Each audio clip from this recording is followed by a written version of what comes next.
amos bungiat nipi theibom mu na hichibang in topa pathianin ahon en saka endiwa nipi theibom na hi aman amos bang ahianamu achia ken nipi theibom kachi hi topan kakiang a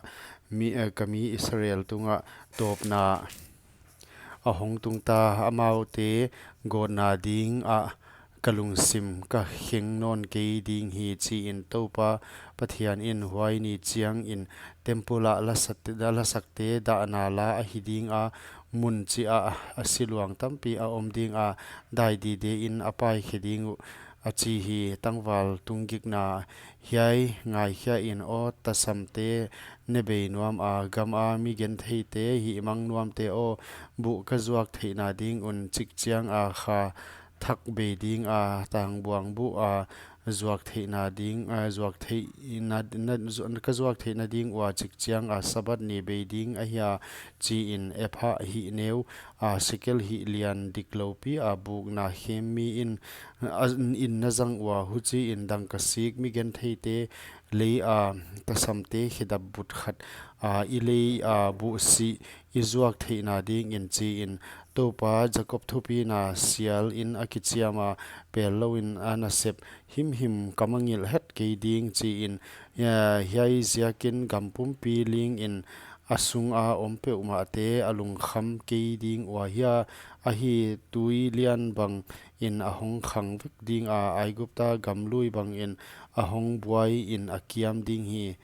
topa pathian in huai ni chiang in hichi ahong hiding a sun lai in ni katum sak ding a ni sat lai in le kamial sak ding hi na an kwang lui te u lung kham na le na la ting teng u ka na ka swak sak ding a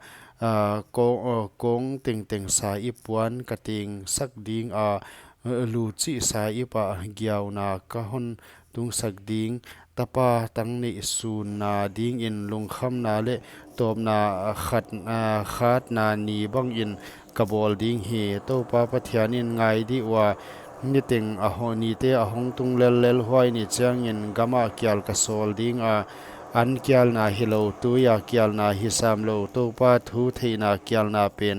achi hi huan tuipi akipan tuipi a le mal a kipan swalam a leng awak vai ding wa topa thu zong ding in ning chi a atai ding wa amuke ding u huai ni chiang in nungak siang thole tangwal te dang takin aba ding u hi samaria khelna sial a kichiam a o dan na to na pathian hi ahin bangin le ber seba lampi ahin bangin chi huai mi te leng apuk ding wa athonon het ke ding u achi hi